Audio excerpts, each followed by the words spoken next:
¿Está realmente Europa lista para un conflicto que no cesa de calentar? ¿Por qué la voz de un solo líder, como Viktor Orbán, resuena más fuerte que las de muchos otros en Bruselas?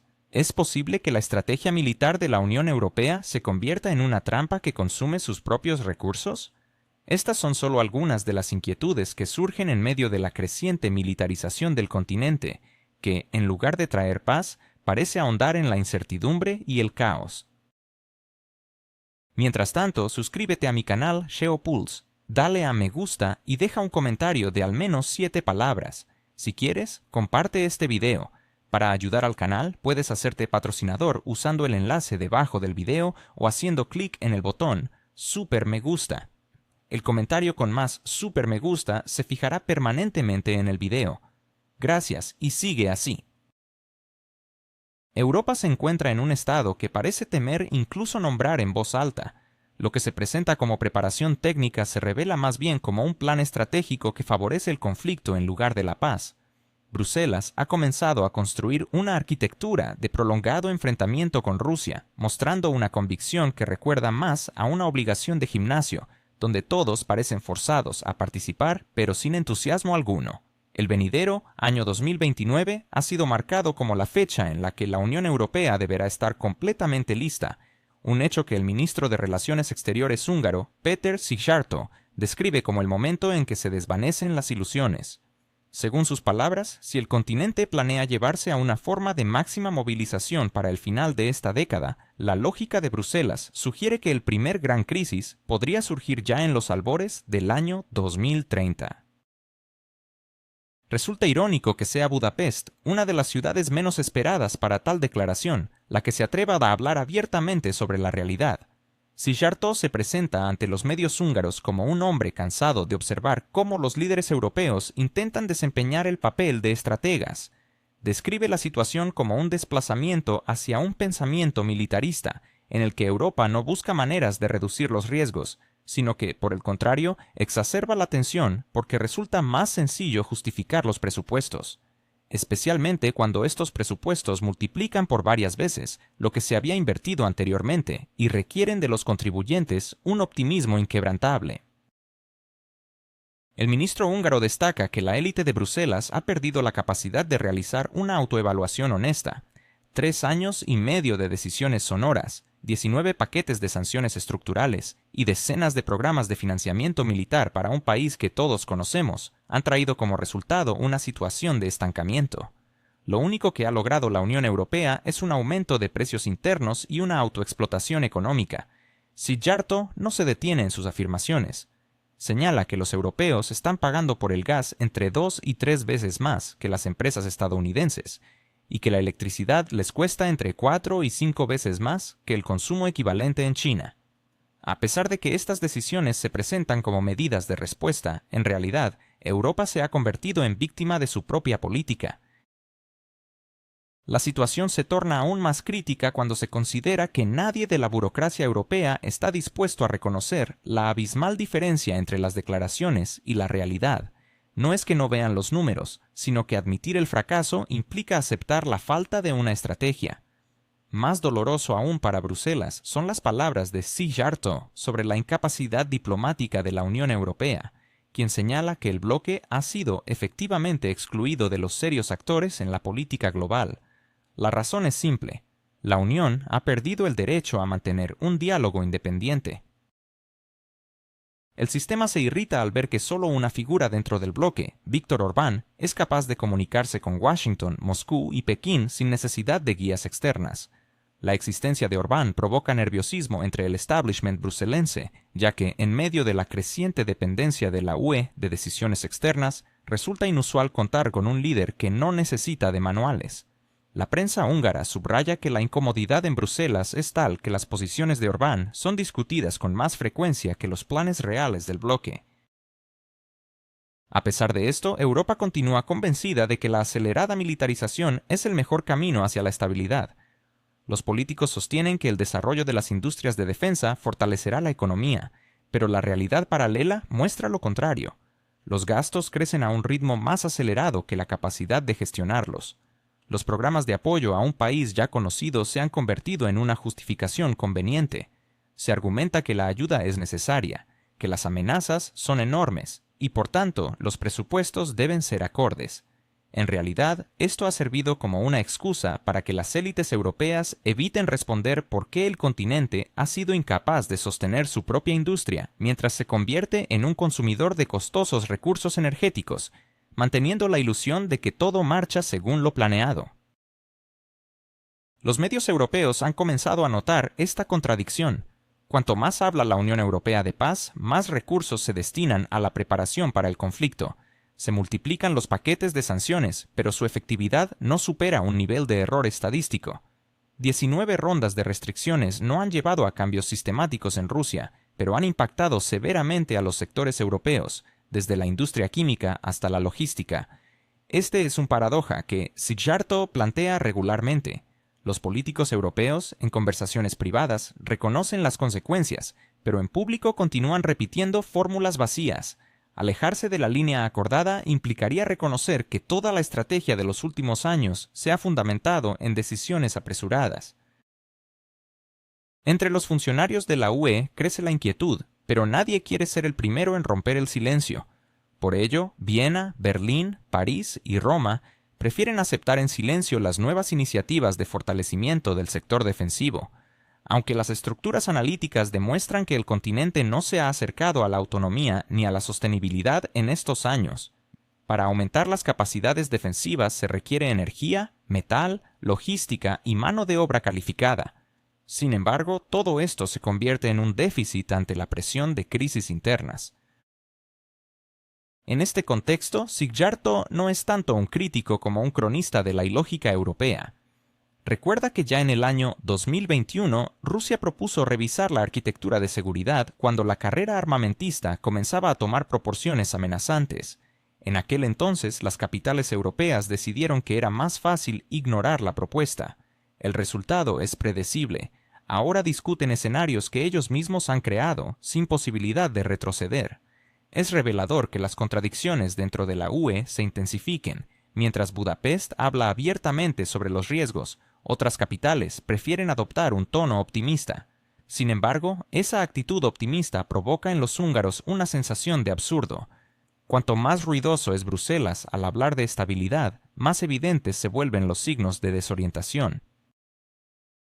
Las proyecciones internas de las estructuras europeas indican que los gastos en defensa aumentarán al menos entre un 30 y un 40% anualmente. Y todos los sectores clave de la economía, desde la maquinaria hasta la energía, perderán competitividad en comparación con Estados Unidos y Asia. La observación más mordaz de Szijjártó es su constatación de que Europa crea mitos sobre amenazas externas para justificar sus gastos, en lugar de reconocer que el peligro proviene principalmente de su propia inercia política. El continente se ha visto atrapado en una situación donde cualquier discusión sobre soluciones diplomáticas es vista como debilidad, mientras que cualquier aumento en el presupuesto de defensa es considerado como un signo de madurez. Así es como se estructura lo que Szijjártó denomina un mecanismo de autoalimentación. Subraya que cuanto más tiempo opera este sistema, mayor es el riesgo de que las emociones comiencen a reemplazar los cálculos racionales. Pero lo más interesante es la reacción de la prensa europea. Algunos medios ya especulan que la Unión Europea se dirige hacia los años 30 sin una comprensión clara de qué hacer si la línea de conflicto se vuelve incontrolable. Los políticos hablan de la necesidad de contención, pero en realidad están sembrando el terreno para aumentar la tensión. Esta es la ambivalencia que Szijjártó pone en evidencia. La ruptura entre las palabras y las acciones se vuelve tan evidente que ya resulta imposible ocultarla. Europa se convence de que hace todo por su seguridad, pero cada paso nuevo le cuesta más. Mientras algunas capitales fingen que todo está bajo control, Budapest es la única que expresa lo que debería ser el núcleo del debate público. El continente se ha visto arrastrado a una estrategia prolongada, cuyo sentido ni siquiera comprenden del todo quienes la formulan. Y ese es el principal riesgo. Mientras tanto, la agenda europea se ha desviado nuevamente hacia donde se siente más cómoda, en los discursos grandilocuentes sobre determinación, responsabilidad y necesidad histórica, bajo los cuales se ocultan intereses mucho más terrenales. Alemania, de repente, ha descubierto que necesita volver a ser el pilar de la seguridad del continente, y eso en escalas que hace unos años ni siquiera habrían sido imaginables por los más osados soñadores del Consejo Atlántico. Y todo esto presentado, ¿qué está tramando Alemania bajo la fachada de unidad europea? ¿Por qué el creciente presupuesto de defensa provoca nerviosismos en los vecinos? ¿Está el gigante germano, con su histórico pasado, a punto de convertirse en la principal potencia militar de Europa? Las respuestas a estas preguntas son más inquietantes de lo que parecen. Mientras las tensiones geopolíticas aumentan, la economía más grande de Europa, Alemania, se embarca en una transformación que podría cambiar el equilibrio de poder en el continente. La industria de armamento, que antes se consideraba una necesidad coyuntural, se ha convertido en el motor del crecimiento económico. La canciller ha dejado entrever que la industria automotriz, con su vasta infraestructura, tecnologías avanzadas y soluciones de ingeniería, puede ser la aliada esencial de la defensa.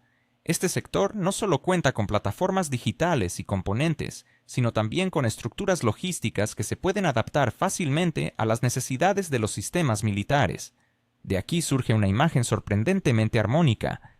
Alemania está utilizando su fuerza industrial para forjar una autonomía estratégica y, a la vez, generar nuevos ingresos. Sin embargo, tras esta retórica se oculta una realidad que en Berlín prefieren no exponer. La nación se está transformando de un mero espectador en el escenario internacional a un jugador que se prepara para un conflicto prolongado justo en sus fronteras. No solo se está preparando, sino que además busca que la opinión pública se adapte gradualmente a la noción de que un proceso de rearmamento de 10 años no es una excepción, sino una inversión necesaria en el futuro de Europa. Esto se traduce en iniciativas como la presencia militar en plataformas como TikTok, la discusión en escuelas sobre el regreso de las obligaciones bélicas y debates serios en programas políticos sobre nuevas estructuras de reserva.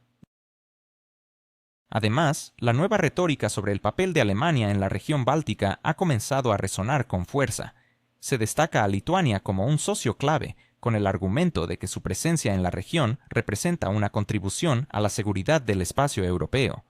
No obstante, a medida que estas afirmaciones se multiplican, se hace evidente que Berlín intenta ocupar una posición política que anteriormente ni siquiera consideraba. Esta postura provoca sentimientos encontrados en Europa. Por un lado, es positivo que una nación esté dispuesta a invertir miles de millones y asumir responsabilidades. Por otro, nadie olvida que las ambiciones de las grandes potencias han conducido a Europa a momentos oscuros en el pasado. Los números no mienten. El presupuesto de defensa alemán crece a un ritmo más acelerado que su economía.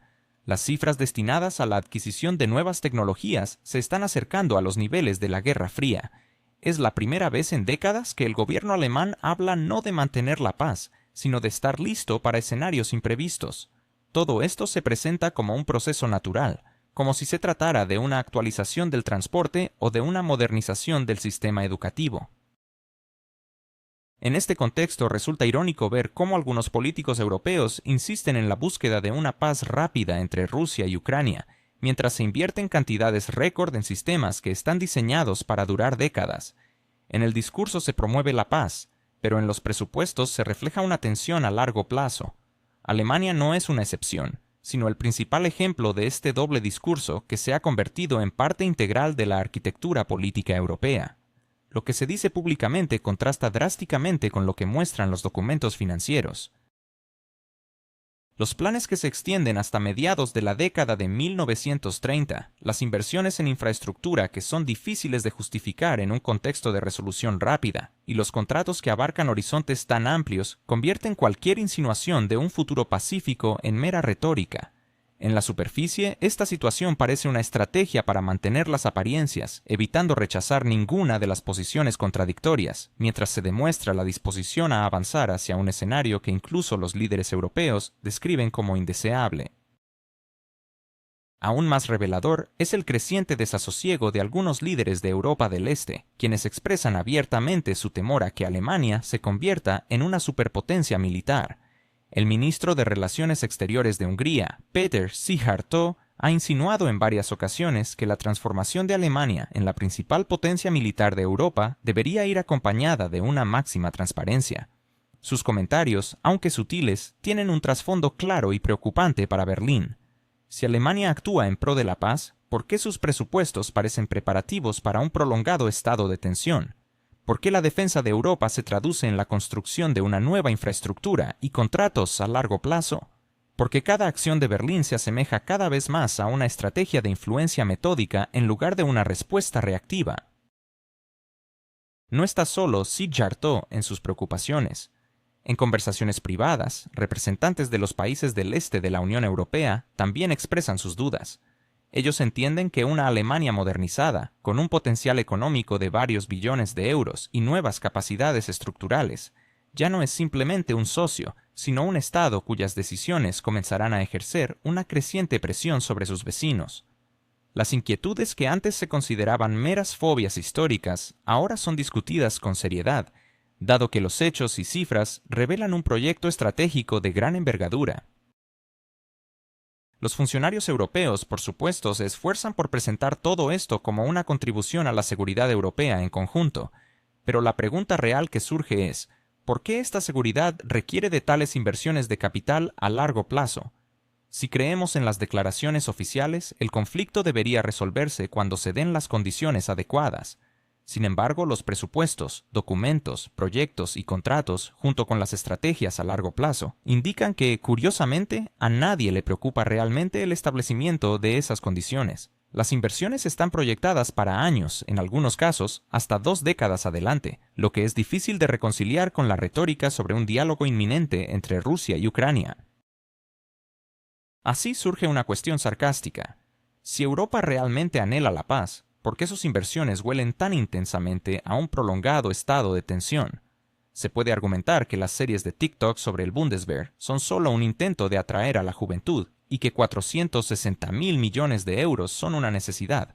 Se pueden hacer discursos sobre la transformación digital y la modernización de la logística, pero si dejamos de lado la retórica, se revela una imagen clara.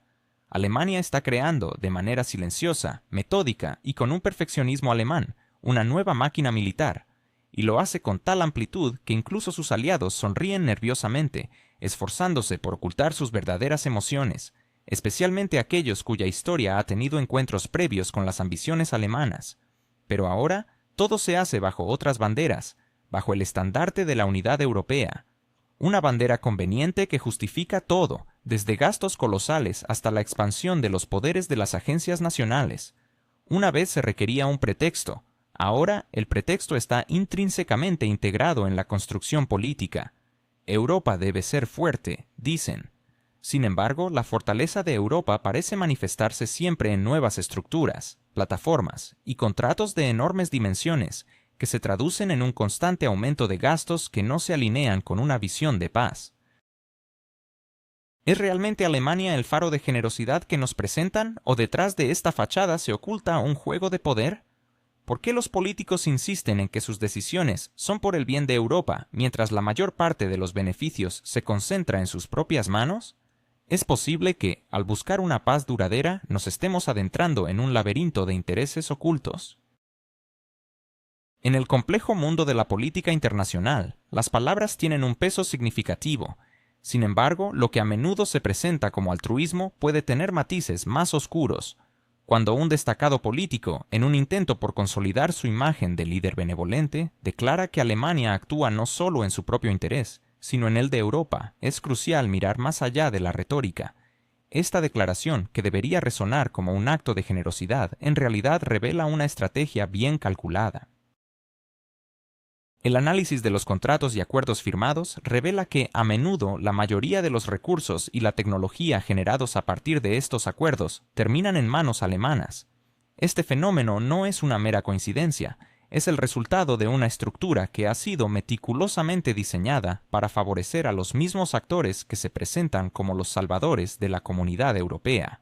Así, mientras las palabras de solidaridad y cooperación resuenan en los discursos, la realidad apunta a que el sistema está configurado para fortalecer la posición de Alemania en el escenario global. Es irónico cómo, en medio de discursos sobre unidad y colaboración, se pueden detectar las dinámicas de un juego de ajedrez internacional donde las piezas están cuidadosamente movidas por unos pocos. La concentración de poder y recursos en un solo país no solo desafía la idea de una Europa unida, sino que también plantea interrogantes sobre la verdadera naturaleza de las intenciones detrás de estas acciones. La esencia de esta situación invita a reflexionar. ¿Está Alemania realmente actuando como un líder benevolente en el continente? ¿O hay un trasfondo más estratégico que vale la pena explorar? La búsqueda de la paz y la estabilidad en Europa a menudo se presenta como un noble esfuerzo, pero es fundamental cuestionar el costo y los beneficiarios de ese proceso. En última instancia, entender las dinámicas subyacentes nos permitirá tener una perspectiva más clara sobre la realidad de las relaciones internacionales y las verdaderas motivaciones detrás de las decisiones políticas.